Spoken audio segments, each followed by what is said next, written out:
ভালো তো আছে নিশ্চয়ই জানি, কারণ আপনি বিদেশে বৈশা ধুমাইয়া টাকা কামাইতেছেন। তা কামাই রোজগার কি ভাইদের জন্য খরচ করবেন, নিজের জন্য খরচ করবেন না? ভাইদের জন্য আর কি করতে পারলাম ভাই? কোন ভাই, আপনি না করলেও কিন্তু আমি বুঝি। তা বড় ভাইয়ের জন্য, ছোট ভাইয়ের জন্য উত্তরপাড়ায় জায়গা কিনা টাকা দিছেন, নিজের জন্য 1% জায়গা কেনার টাকা পাঠান নাই। রাজন ভাইয়ের 10%, বাবলু ভাইয়ের 10%। এই জমি যদি এখন বিক্রি করতে চায় তাহলে ডবল দাম পাইবো। ভাই জায়গাটা দেখবো, বায়না করবো আপনার নামে। আচ্ছা তুই কি শুরু করছিস কত সময়? কিসের হিসাব চাস তুই? এখন হিসাব চাস? এখন তুই যে টাকা পাঠাইছস বিদেশ থেকে সে টাকার হিসাব করে এখনো দিই নাই। বিদেশে গিয়ে কি মাথা কিনে নিছস সব? আর একটা কথা মনে রাখবি, আমি কিন্তু তোর বড় ভাই, এটা কিন্তু ভুলিস না। আপা মারা যাওয়ার পর থেকে তো আমি মনেই করি নাই তুমি আমার বড় ভাই। তো তোমার বাপের মতো দেখতো, বাপের কাছে গিয়ে কোন সব হিসাব চায় ভাইয়া? তোরা একটু থামবি? একজন বাবলু, চুপ থাক সুমন, চুপ থাক। চুপ তো এত বছর ছিলাম মা, একটা কথা হবে কষ্টের কথা বলতে পারবো না, শেয়ার করতে পারবো না। কত কষ্টের কথা বলতে হবে তোর? কোন কোন কষ্টের কথা তোর বলতে হবে তুই একটু বল আমাদের। বাড়ি করছি, ব্যবসা করছি, 12 লাখ টাকার হিসাব তোরে দিচ্ছি, সেটা তোর একটা কষ্টের কথা।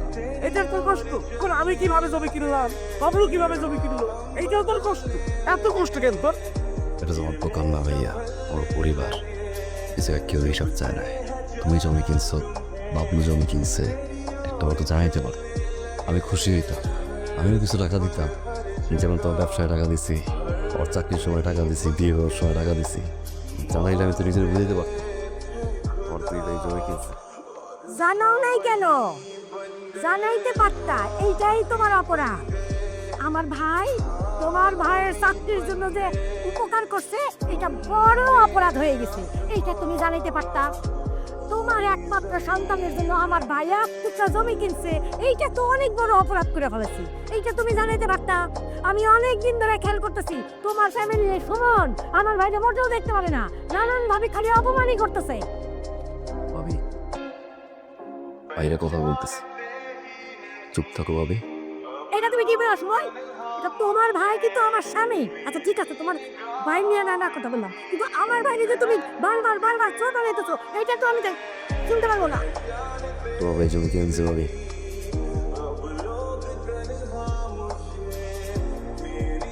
এতগুলো ঈদ গেছে, আমার একটা শাড়ি কিনে দিচ্ছে তোমার ভাই।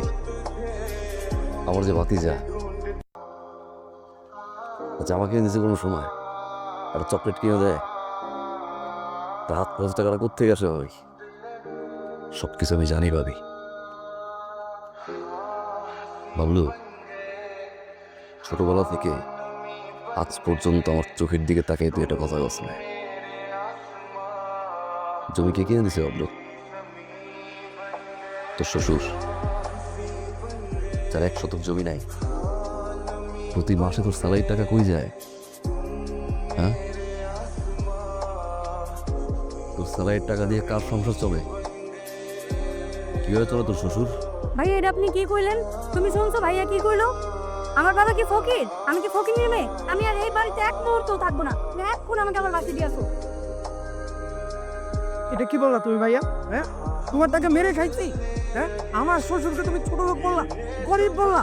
আমরা তুই কিছু বলতেছো না কোনো, আমাকে ভাইয়াকে বারবার বলেই যাচ্ছে বেতু ভাই। হ্যাঁ মা কি বলবে? মা কি বলবে? দেখ মা আবার তোরা সবকিছু শিখাই দিছে কিনা। আমি শিখিয়ে দিছি। সব আমি শিখাই দিচ্ছি। আমার বুকের বাঁ পাশে আঘাত লাগলে ডান পাশেও ব্যথা করে। তোরা যতটা বোকা আমারে ভাবস, আমি তো ততটা বোকা না। আমি যদি শিখাই দিতাম তাহলে আজকের এই পরিস্থিতি হইতো না। আই বড় ভাইয়ের কাছে জবাব চাস? কে দিছে তোর এই অধিকার? কে দিছে তোর অধিকার? তুই সব চাস? কে দিছে তুই? কে তুই সব চাই? আসলে আমার কোনো অধিকার নাই মা।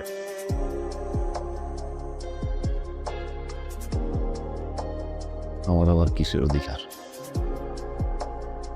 বিদেশ থাকি, গালার মতো খাটি মা। 5 বছরে যা কামাইছি সব পাঠাইছি, 18 ঘন্টা করে কাজ করি। যতবার জিগাইতা কি খাইছি, পেতাম গরুর মাংস, উটের মাংস, মুরগির মাংস। কিসের গরু, কিসের উট মা?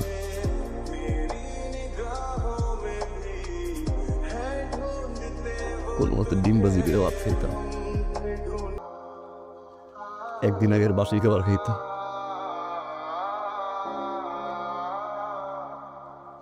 ভালো মতো জামা কাপড় কবে গেছে তো ভুলে গেছি না। বাইরে 1 টাকা খরচ করতে পারতাম না। 1 টাকা খরচ করতে গেলেই মনে হইতো আমার মায়ে কেমন আছে, আমার বড় ভাই, আমার ছোট ভাই, আমার পরিবারটা কেমন আছে।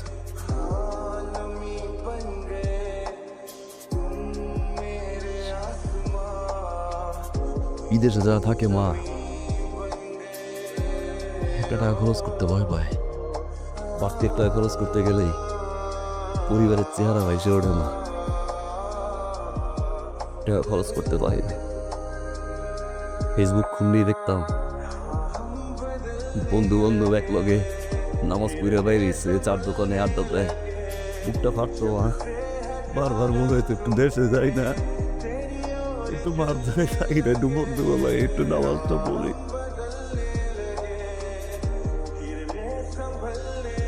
জ্বরে উঠতাম, শরীর ব্যথায় উঠতাম মা, 7 জনের মাঝখানে একটা রুমে ঘুমাইতাম মা।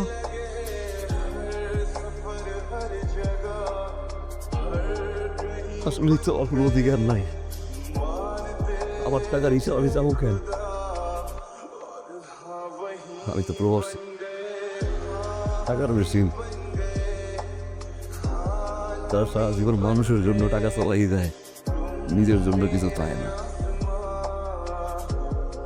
শরীর খারাপ থাকতো, মন খারাপ থাকতো, দেশে আইতে দিতাম, বাড়ি কাজ ধরবো, আইস না। বাবলুর টাকা লাগবে, আইস না। মার অপারেশন লাগবে, আইস না। ব্যবসার টাকা লাগবে, আইস না।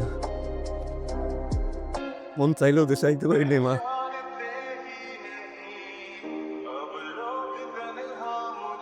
কত 5 বছর 1 টাকা 2 টাকা না, মাত্র 40 লাখ টাকা পাঠাইছেন অ্যাকাউন্টে। 40 লক্ষ টাকা, ওই 40 লক্ষ টাকা, 40 লক্ষ টাকা না মা, ওর গান আমার রক্ত মা, আর ভবিষ্যৎ মা। বাড়িতে তো ভবিষ্যৎ চিন্তা করছে, ওর ভবিষ্যৎ চিন্তা করছে, আমার ভবিষ্যৎকে বলছে মা।